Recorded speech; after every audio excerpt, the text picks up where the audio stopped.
Remue ménage. Remue ménage.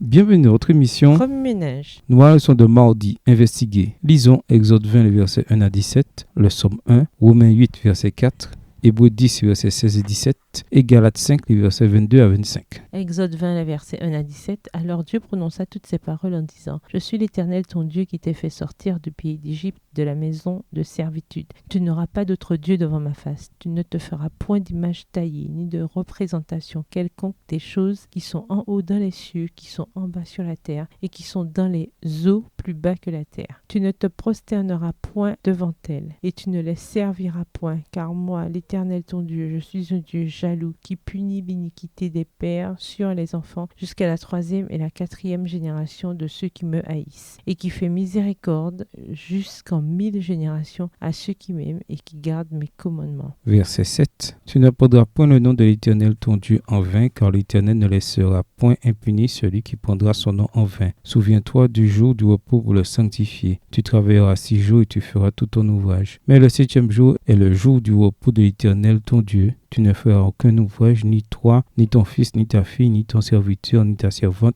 ni ton bétail, ni l'étranger qui est dans tes portes. Car en 6 jours, l'Éternel a fait les cieux, la terre et la mer, et tout ce qui est contenu. Et il s'est reposé le 7e jour. C'est pourquoi l'Éternel a béni le jour du repos et l'a sanctifié. Honore ton père et ta mère, afin que tes jours se prolongent dans le pays que l'Éternel, ton Dieu, te donne. Verset 13. Tu ne tueras point, tu ne commettras point d'adultère, tu ne déroberas point, tu ne porteras point de faux témoignages contre ton prochain, tu ne convoiteras point la maison de ton prochain, tu ne convoiteras point la femme de ton prochain, ni son serviteur, ni sa servante, ni son bœuf, ni son âne, ni aucune chose qui appartienne à ton prochain. Somme 1. Heureux l'homme qui ne marche pas selon le conseil des méchants, qui ne s'arrête pas sur la voie des pécheurs, qui ne s'assied pas en compagnie des moqueurs, mais qui trouve son plaisir dans la loi de l'Éternel et qui la médite jour et nuit. Il est comme un arbre planté près d'un courant d'eau, qui donne son fruit en sa saison et dont le feuillage ne se flétrit point. Tout ce qu'il fait lui réussit. Il n'en est pas ainsi des méchants. Ils sont comme la paille que le vent dissipe. C'est pourquoi les méchants ne résistent pas au jour du jugement, ni les pécheurs de l'assemblée des justes. Car l'Éternel connaît la voie des justes, et la voie des pécheurs mène à la ruine. Romains 8,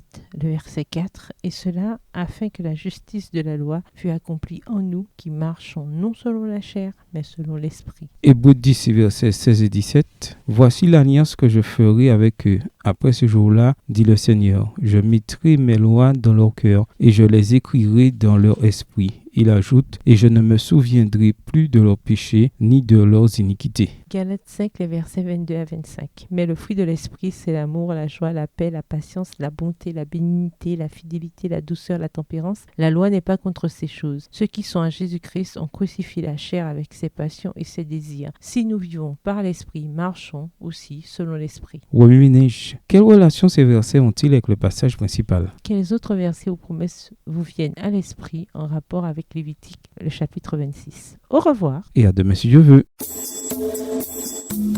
Remue ménage. Remue ménage.